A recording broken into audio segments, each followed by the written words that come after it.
What I have here with me is the Fifine Tank1, a dynamic microphone that's fairly budget friendly. It's only about $85 as of shooting this video, and this thing sounds pretty amazing. Everything I threw at it, acoustic guitars, electric guitars, bass guitar, vocals, everything I ran through this mic ended up sounding pretty fantastic.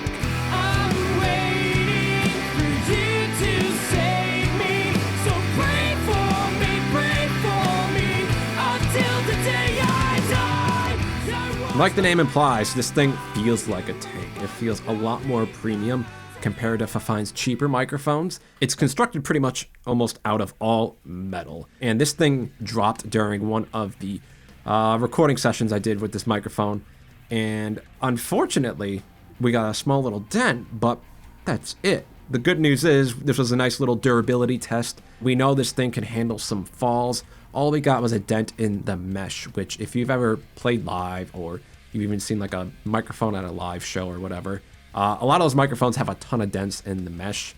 This is perfectly acceptable. I don't exactly recommend dropping this microphone, but it is nice to know that this thing could handle some abuse. And this thing really is heavy. I think it's even heavier than my SM7B, which, speaking of that, why don't we compare the two of these microphones, since that seems to be a standard. Both of them have a low cut and a mid-range boost, but unlike the SM7B, the Fifine doesn't require a screwdriver to make adjustments. That was a big complaint I had over the SM7B. Great microphone, I have it for a reason, but it's kind of a dated thing that they have back here. I believe it has to do with preventing people from making switches, who aren't supposed to. This is a broadcast microphone. But it's a very dated feature, and this much easier slide that the Fifine has, that's a much better fit for your average, person recording at home. Now, if I did have to complain about the Fifine, I would say the one complaint I have is these plastic knobs. They feel great, a little bit better than, using metal. It feels better to, adjust this, but it is a bit of a weak point. So I do worry that if this is dropped directly on the plastic, if that will crack them, and I do have a feeling that there would be some damage. Fortunately, Fifine does have what looks to be a website for their parts, and this whole mount assembly that comes with the plastic pieces looks like you can buy the whole thing. So if you did damage just that part, even the knob, you've got some replacement parts, so your microphone is just not useless without that knob. Thankfully, unlike the plastic knob on the outside, the inside does have some metal threads, which is a really nice touch.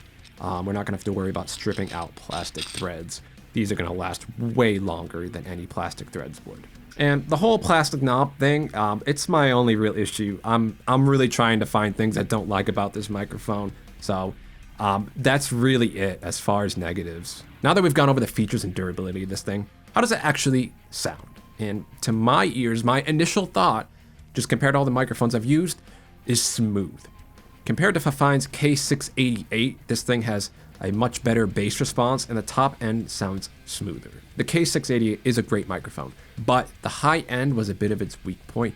It could be a bit harsh, easily adjusted with a bit of an EQ curve, but the Tank1, I've noticed, just sounded smooth and great right out of the box. And it doesn't sound exactly like an SM7B. I mean, it is a different microphone and design. It definitely sounds comparable as far as quality, something I was very happy about. So rather than just taking my word for it, let's do some tests and comparisons with some speech between the Tank1 and just some microphones that I own. So right now I'm speaking into the Fifine K688. This is the microphone I've been using for this video up until now.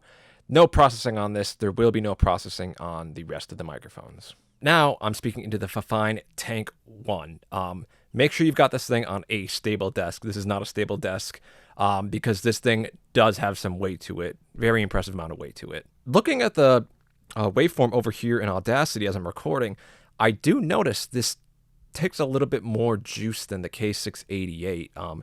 Right now, I'm going to adjust the volume on all of these to match, but this requires a little bit more juice, I've noticed. A little bit more input gain. So now I'm talking to SM7B. This unfortunately does not work on my stand. And again, I'm looking at the audio wave file over here in Audacity, and this microphone, just like the Fifine Tank1, requires a bit more juice. Interesting how the K688 seems to not need as much input gain. And now we are back to the Fifine Tank 1. Let me know in the comments below which one you think sounded the best without any post-processing. All right, so now let's really test out how this microphone sounds.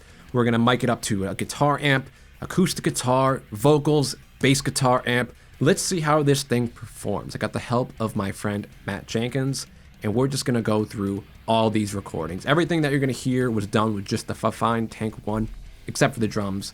I just don't have the location to record drums. I'm waiting for you to save me.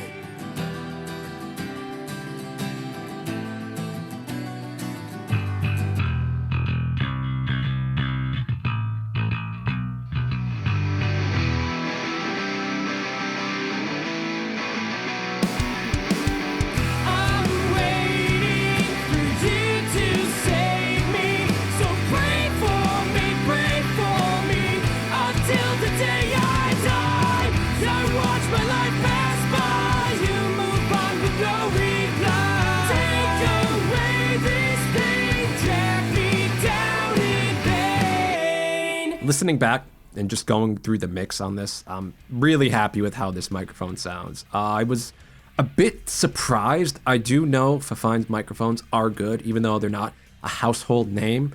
But just mixing and going over everything, it didn't need a lot of processing, not as much as I thought I would need, especially on the guitars. So to wrap this video up, let me just give you my final thoughts on this microphone. For $85, this is an absolute steal, and even paying its full retail price, which is about $130, still a good deal. This is a microphone that punches above its class. The microphone sounds great, it feels good, like the durability is great on this thing, and it just sounded great on everything that I recorded. I really don't have any issues with this microphone, other than those plastic pieces, which, if you don't drop it, plastic pieces are honestly a little bit better to have in my opinion. The SM7B ones, this is a minor detail. It's like metal, doesn't feel as good on your fingers, it kind of digs into it a little bit. Not a big deal though. If you got any questions or comments, definitely leave them down below. I'm curious what you all think of this microphone, because I honestly thought it was pretty awesome. As always, thank you so much for watching, and I do hope to see you in the next video.